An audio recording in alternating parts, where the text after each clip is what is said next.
আমার ইউটিউব চ্যানেলে সকলকে স্বাগত। আসসালামু আলাইকুম। বাংলা ক্লাসে স্বাগত জানাচ্ছি। আমি মোহাম্মদ জান্নাতুল ফেরদৌস, প্রভাষক বাংলা, গবরচাপাহাড় ডিগ্রি কলেজ, বদলগাছি, নওগাঁ। আজকে আমরা এ ধ্বনির বিবৃত উচ্চারণ নিয়ে আলোচনা করব। বাংলা ভাষায় এ ধ্বনির লিখিত রূপ একটি, কিন্তু উচ্চারিত রূপ দুটি। একটি হচ্ছে এ এবং আরেকটি এ। এ হচ্ছে এ ধ্বনির সংবৃত উচ্চারণ, এ হচ্ছে বিবৃত উচ্চারণ। যখন এ ধ্বনি উচ্চারণ করতে গিয়ে আমাদের ঠোঁটের আকৃতি স্বাভাবিক থাকে তখন সেটি সংবৃত উচ্চারণ হয়, কিন্তু যখন এ ধ্বনি উচ্চারণ করতে গিয়ে আমাদের ঠোঁটের প্রসার ঘটে তখন সেটিকে বলা হয় বিবৃত উচ্চারণ। এসো আমরা এই ধ্বনির বিবৃত হওয়ার কিছু সহজ কৌশল জেনে নেই। দুই অক্ষর বিশিষ্ট সর্বনাম। দুই অক্ষর বিশিষ্ট যে সকল সর্বনাম রয়েছে, দুই অক্ষর বলতে আমরা জানি ইংরেজিতে যেটাকে সিলেবল বলে, সেটি হচ্ছে অক্ষর। অর্থাৎ আমাদের নিঃশ্বাসের একই প্রয়াসে একটা শব্দের যতটুকু অংশ আমরা উচ্চারণ করে থাকি সেটি একটি অক্ষর। একটা শব্দ নিঃশ্বাসের একই প্রয়াসে একবার উচ্চারিত হতে পারে, আবার একটা শব্দ কয়েকটা ভাগে উচ্চারিত হতে পারে। যখন কয়েকটি ভাগে উচ্চারিত হবে তখন সেই শব্দটির কয়েকটি অক্ষর বলা হবে তাকে। দুইটি ভাগে যদি উচ্চারিত হয় তাহলে দুইটি অক্ষর, একটি ভাগে উচ্চারিত হলে একটি অক্ষর, তিন ভাগে উচ্চারিত হলে তিনটি অক্ষর বিশিষ্ট শব্দ সেগুলো। তো এখানে বলা হয়েছে দুই অক্ষর বিশিষ্ট সর্বনাম যদি হয় তাহলে সেটি বিবৃত উচ্চারণ হবে। তারপরে একার যুক্ত এক অক্ষর ধাতুর সাথে আ যুক্ত বা দেশি শব্দ যদি হয়ে থাকে তাহলে সেটির উচ্চারণ বিবৃত হবে। ক্রিয়াবাচক শব্দগুলোর বিবৃত উচ্চারণ হয়ে থাকে, কিছু সংখ্যাবাচক শব্দ বিবৃত উচ্চারণ হয়ে থাকে। আবার এর পর অনুসার ও গয়ে যুক্ত চন্দ্রবিন্দু এবং তারপর যদি আকার থাকে তাহলে সে সকল ক্ষেত্রেও এ ধ্বনির বিবৃত উচ্চারণ হয়ে থাকে। এসো আমরা উদাহরণ সহ বিস্তারিত আলোচনা করি।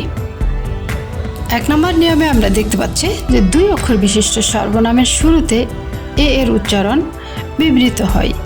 যেমন এত। এই এত শব্দটি উচ্চারণ করতে গিয়ে আমরা এ এবং তো এই দুই ভাগে উচ্চারণ করছি। এটি দুই অক্ষর বিশিষ্ট একটি সর্বনাম, তাই এখানে এর উচ্চারণ বিবৃত হয়েছে, অর্থাৎ আমাদের এই ধ্বনিটি উচ্চারণ করতে গিয়ে ঠোঁটের প্রসার ঘটেছে।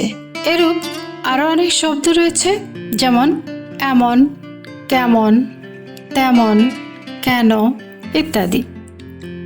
নিয়ম 2, একার যুক্ত এক অক্ষর ধাতুর সঙ্গে।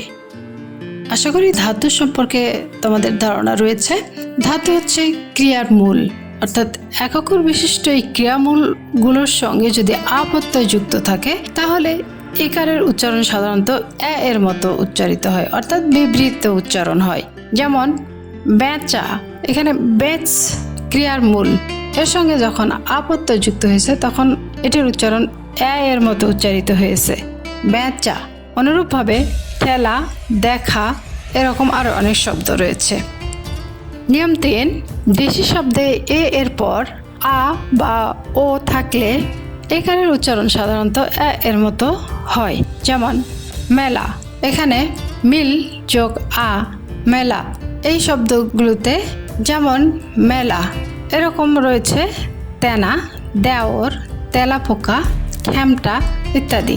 আমরা এখানে দেখতে পাচ্ছি কিছু দেশি শব্দ, এই যে মেলা, তেনা, দেওর, তেলাপোকা, খেমটা, এগুলোতে এর পরে আকার রয়েছে, যার কারণে এগুলোর উচ্চারণ বিবৃত হয়েছে, অর্থাৎ এর মতো উচ্চারিত হয়েছে। নিয়ম 4, কিছু সংখ্যাবাচক শব্দের আদ্যস্থ এর উচ্চারণ সাধারণত এর মতো হয়। আদ্যস্থ মানে শব্দের শুরুতে যদি এ থাকে তো সেটি এর মতো উচ্চারিত হয়েছে। যেমন একা, 1, 11, 13, এই সংখ্যাগুলোর শুরুতে যে এটি রয়েছে সেটির উচ্চারণ আমরা দেখতে পাচ্ছি এটির স্বাভাবিক উচ্চারণ নেই, এটি বিকৃত হয়েছে, যার কারণে এর মতো উচ্চারিত হয়েছে।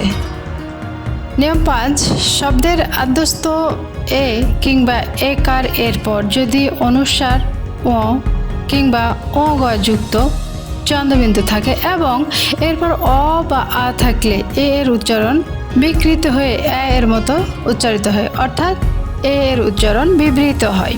যেমন ট্যাংরা, এখানে আমরা দেখতে পাচ্ছি যে টয়ের সঙ্গে একার যুক্ত রয়েছে, এরপর অনুস্বার রয়েছে, তারপরে বর্ণটিতে আকার রয়েছে, আর যার কারণে শব্দের আদ্যস্থ এ এর উচ্চারণ এ এর মতো হয়েছে, অর্থাৎ বিবৃত উচ্চারণ হয়েছে। অনুরূপভাবে ব্যাং, ল্যাংড়া, ব্যঙ্গমা, প্যাঁচা ইত্যাদি। এখানে কতগুলো শব্দ তোমাদের জন্য রেখেছি। এবার এর বিবৃত উচ্চারণ কোন শব্দগুলোতে হয়েছে চিহ্নিত করি। এখানে আমরা দেখতে পাচ্ছি বেলা, ট্যাংরা, তেরো, যেমন, একা, এগুলো বিবৃত উচ্চারণ হয়েছে। আশা করছি এ ধ্বনির বিবৃত উচ্চারণ কোন কোন ক্ষেত্রে হয় সেটি তোমাদের কাছে পরিষ্কার হয়েছে। সকলকে ধন্যবাদ।